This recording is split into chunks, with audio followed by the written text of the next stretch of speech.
Britain की गृह मंत्री सुएला ब्रेवरमैन ने मुसलमानों को सख्त नसीहत दी है। ब्रेवरमैन ने कहा है कि कुरान की प्रति को नुकसान पहुंचाने वाले बच्चों के खिलाफ हिंसा की धमकी चिंताजनक है। उन्होंने कहा कि इससे अभिव्यक्ति की आजादी का व्यापक मुद्दा उठता है। द टाइम्स में पब्लिश्ड आर्टिकल में गृह मंत्री ने कहा कि ग्रेट ब्रिटेन में इश्निंदा कानून नहीं है और हमें इन्हें देश पर लागू करने की कोशिश का हिस्सा नहीं होना चाहिए। किसी एक धर्म के प्रति आस्थावान होने की कोई कानूनी बाध्यता नहीं है। ब्रेवरमैन ने चेतावनी देते हुए कहा कि अभिव्यक्ति की आजादी गलत दिशा में जा रही है। गृह मंत्री ने कहा कि इस्लाम को ये उम्मीद नहीं करनी चाहिए कि अपमान के खिलाफ उसके पास कोई विशेष सुरक्षा है। अब आपको बताते हैं कि आखिर सुएला ब्रेवरमैन ने ये चेतावनी क्यों और किस मामले को लेकर दी।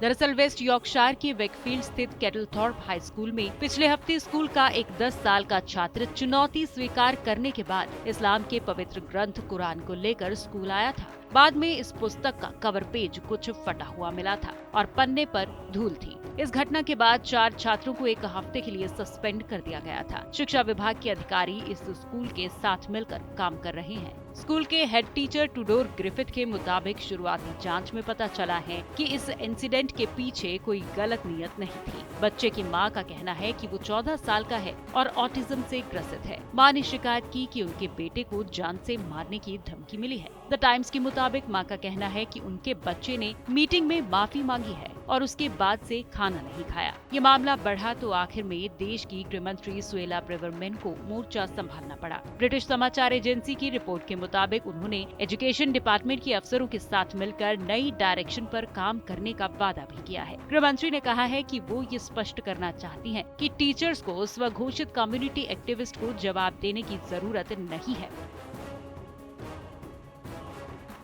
द टाइम्स में पब्लिश आर्टिकल में होम मिनिस्टर ने कहा कि ग्रेट ब्रिटेन में इश्निंदा कानून नहीं है और हमें इन्हें देश पर लागू करने के प्रयासों का हिस्सा नहीं होना चाहिए। 1980 के दशक में लेखक सलमान रुश्दी को मिली मौत की धमकियों का संदर्भ लेते हुए उन्होंने कहा कि इसका एक लंबा उपेक्षित इतिहास है जो कम से कम द सैटेनिक वर्सेस को लेकर हंगामे तक जाता है। उन्होंने लिखा कि इसकी जड़ें इस विचार में है जो अपने आप में धर्मांध है कि मुसलमानों को अगर उकसाया जाए तो वो अपने आप को कंट्रोल करने में अक्षम होते हैं और इसकी वजह से आक्रामक लोगों को डर पैदा करके दूसरों को अपनी मांग के प्रति झुकाने का बहाना मिल रहा है। सुएला ब्रेवरमैन ने न्यूज़पेपर में लिखते हुए कहा कि जिस तरह से गैर हिंसक हेट क्राइम रिकॉर्ड किए जाते हैं वो उन्हें लेकर खुश नहीं है। उन्होंने पुलिस के लिए जल्द ही नए दिशा निर्देश जारी करने का वादा भी किया है। आपको बता दें कि ब्रिटेन में साल 2008 में इश्निंदा कानून को खारिज कर दिया गया था।